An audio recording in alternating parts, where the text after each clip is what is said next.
Perched high above the forest canopy, a fire tower lookout's job is both solitary and crucial.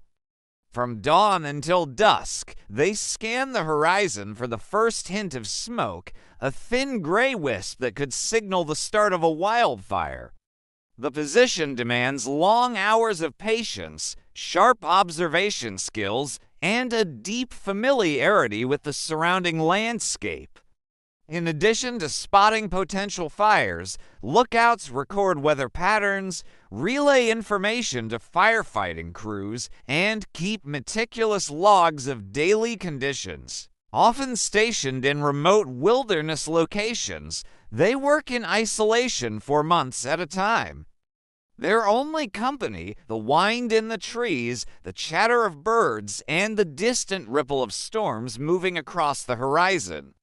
In the summer of 2006, Stephanie Stewart, a 70-year-old mother and lifelong lover of books, was equally renowned for her adventurous spirit and deep connection to nature.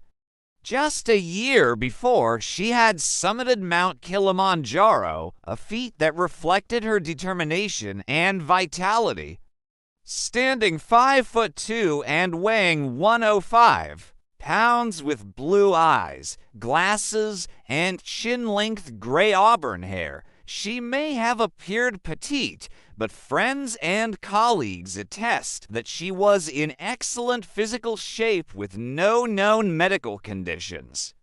Each year, Stephanie divided her time between winters in Canmore, Alberta, and summers near Hinton, an industrial town located on the edge of Jasper National Park, approximately 280 kilometers or 174 miles west of Edmonton. From April to September, she served as a seasonal fire tower lookout, a role she had embraced for 18 years with Alberta Sustainable Resource Development, known as ESRD, for the last 13 of those summers. She lived and worked alone at the Abiskal Lookout Tower, a remote post surrounded by foothills, shimmering lakes, and dense forest.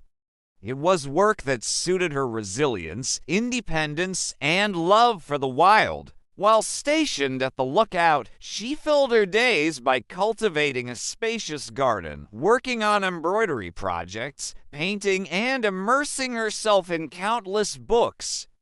Furthermore, due to the secluded and isolated nature of the job, the protocol for positions like this is to check in a minimum of 3 times a day, 7 days a week. On the evening of Friday, August 25, 2006, at approximately 900 p.m., Stephanie spoke with a relative.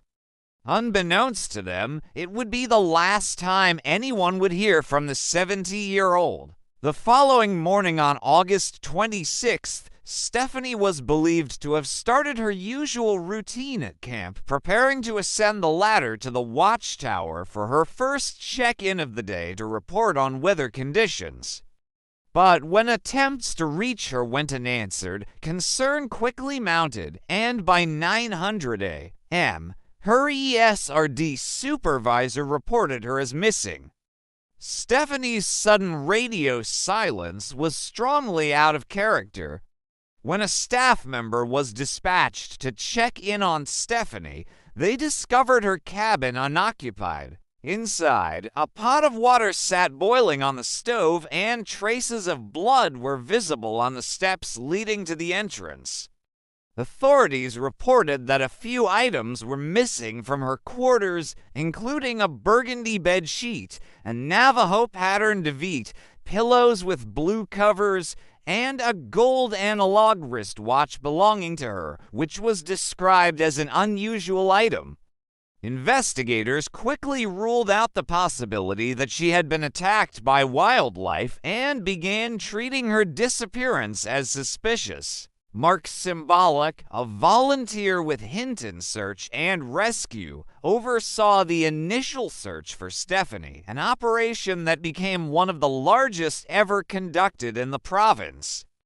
He said, quote, "Stephanie has a special place in my heart," noting that he could see the lookout tower where she had worked from the back deck of his own home.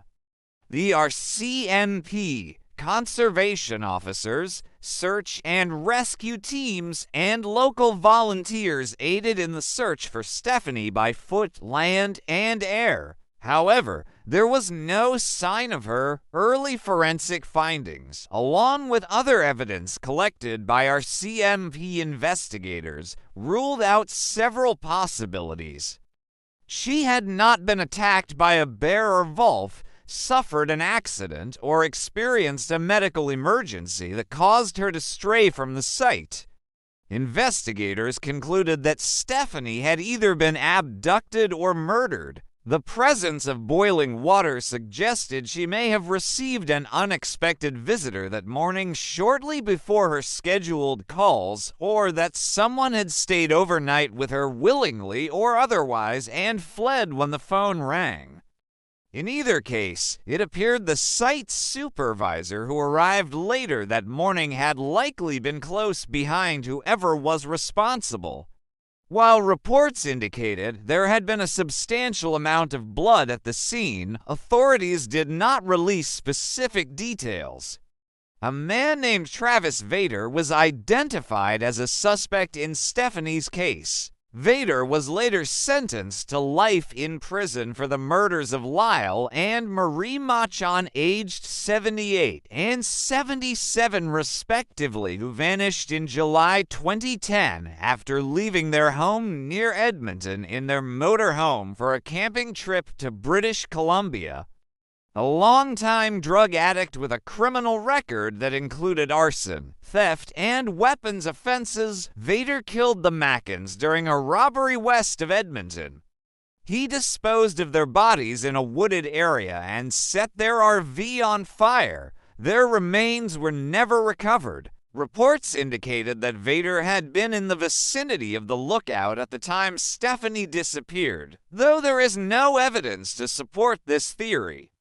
Another theory proposed that Stephanie may have chosen to vanish intentionally to begin a new life. However, her Dodge Ram truck remained parked at the site, and it seemed unlikely she would have attempted to leave on foot through dense forest.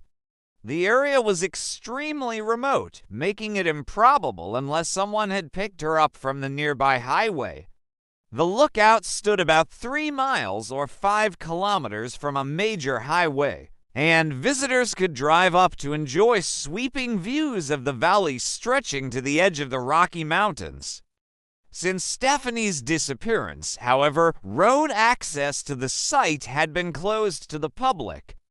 Stephanie's friend, Robin Slater, said, quote, "Her perfect place was the lookout where she tended a huge garden, embroidered, painted, and read stacks of books. She had welcomed the many visitors who came to see her there. Stephanie's daughter, Lori, said, 'Mom's a hell of a woman. She's very strong. She's very capable. The tower life is her life.'" Following Stephanie Stewart's disappearance, the province implemented stricter safety protocols across its 128 fire watch towers. According to more recent news reports, these changes included providing fire watchers with self-defense training and equipping them with upgraded two-way radios featuring panic buttons. Directional signs guiding visitors to well-known lookouts were removed, and gates were installed and locked at sites accessible by road.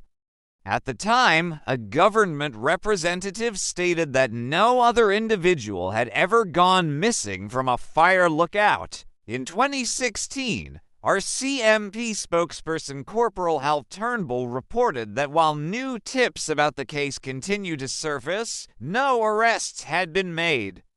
He stated, quote, "It's a very puzzling thing. We're moving forward the best we can on what we have. Some cases are more difficult than others, and this is just a very difficult case. New searches have been conducted since the original investigation. In 2018, the National Post reported that the RCMP's Historical Homicide Unit had taken charge of search operations in the vicinity of the Abaska Fire Tower, Jarvis Lake, and across Highway 40 heading north. RCMP Corporal Chris Warren stated, quote, "The searches are going to be looking for any human remains or any evidence of Stephanie's disappearance. We're just continuing an investigation and continuing to search for any evidence in attempts to bring a resolution to the case. Neither Stephanie's body nor the belongings missing from her cabin were ever recovered. Whether her fate was the result of a random unexplained murder in the wilderness or something else that occurred in that remote tower remains unknown.